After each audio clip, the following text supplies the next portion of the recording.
Hey guys, welcome to another episode of Big Chief Outdoors. Today we're fishing the beautiful Hocking River. Really scenic, very beautiful. It's supposed to be one of the best rivers in Ohio for catching smallmouth bass in. I've been fishing for a little over an hour. I've had 2 hits. I was fishing Vic Coomer curly shads. They nipped the tail, but haven't had any luck here recently. So I decided this will be like a fishing technique video where I'll show you guys how to properly fish rivers, what structures to look for, things in the water, how the current moves and stuff. And so that way when you come out to any river pretty much in Ohio, you can catch smallmouth. All right, so the first structure here that I'm seeing is this little shelf right here. I don't know if you could see that. I'm standing in about, I'd say it's about 6 inches of water. And then all of a sudden right here, different shade of water because it's deeper. It just drops off right about in here. So smallmouth will generally hang by this right barely under where you can't see them from the surface. They'll usually sit there and wait for this to push them food down in there. You can see the current kind of veers off and then cuts back around. Right up along this edge here looks like a good spot. Right back up in there looks really good. The water's circulating, kind of stagnant. It's where the food kind of will push up and then it'll come back up and just kind of sit in here. Smallmouth can be lazy. Definitely not when it comes to you catching one. They fight like heck. But this is kind of cover you're looking for right in here. All right, so another structure here, right here, these big rocks. Typically smallmouth will sit like right behind them right in here, or he might sit in front. There's a little channel right there that he could be sitting in. Fortunately there was none sitting in this one for some reason, but this is the kind of stuff you want to look for. You don't typically want to fish current that's that strong. Usually they won't, they'll swim straight up it, but they won't like sit in there when you're trying to catch them because it's just too strong for them. Even I had a little bit of trouble getting up that. And looks like there might be a little island up here, so that's a good spot right up in here. Might be a little island. Fish on his backside here where it's calmer. They might just be sitting up in there. So the kind of lures I've been using, I'll show you this one right now. It's this little Storm Crawdad crankbait. I actually caught my very first smallmouth on that exact lure. Good lure. It's weighted, it gets down, which is what you want in this kind of moving water. It's kind of fast through here. So lighter jig heads won't get to the bottom. You need like a 1/8 or a 1/4 ounce. I'd go 1/4 in this because it's moving pretty fast. And some of my other ones I've been using is a Vic Coomer curly shad, a gold one. I've been using just a square bill fire tiger color. I've been using a Rebel fire tiger crawdad too. No luck on either of those. Seems like the only thing that the fish have been hitting are the spinners, so I might put another spinner back on here shortly just to see how it goes. So stay tuned. All right, so now that we are in a calmer area, I'll show you some of the lures I've been using. This one I just tied on. It's a Vic Coomer, like 3.5 inch tail grub. This is actually the grub that in the Boundary Waters canoe trip video my dad absolutely killed the smallmouth on. So we're going to try that because the water's just about as clear as it was in Minnesota. This river is extremely clean, very beautiful compared to the ones back home, which can sometimes get pretty muddy. We also got like these big Rebel Crawl. I don't think I'll be throwing this one today. It's not that deep in some spots. I got assorted curly shads. I got this orange one. I got some gold and chartreuse. I've got some just Mr. Twisters here, some crawdad plastics. Not sure how well those would work. I got some tubes, which are always good for smallmouth. I got the crankbaits. This is that fire tiger one I was throwing. That was the one that I was just throwing a little bit ago. I got the Rebel Crawl. I got a popper. Some different topwaters like Whopper Plopper.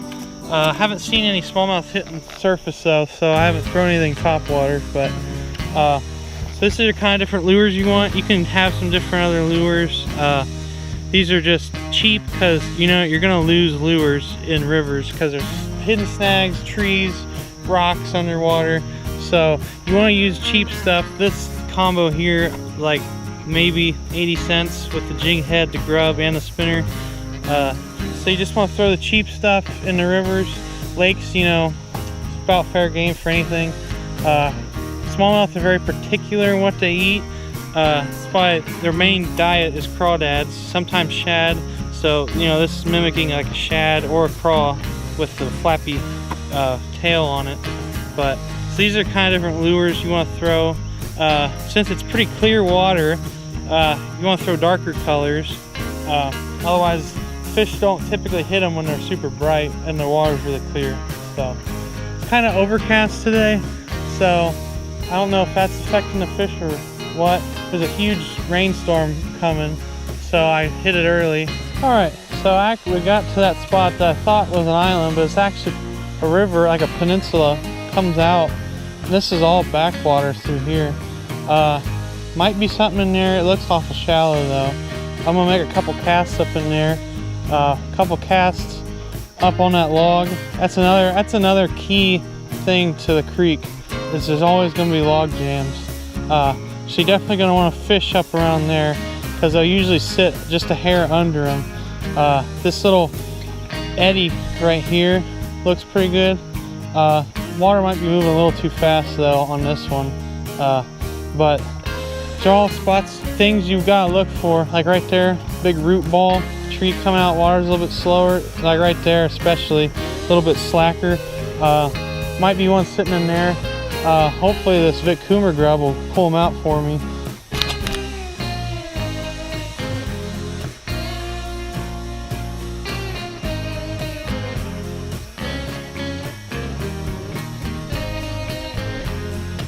Here's another backlash area. I'm gonna cast up in there, maybe we'll get something.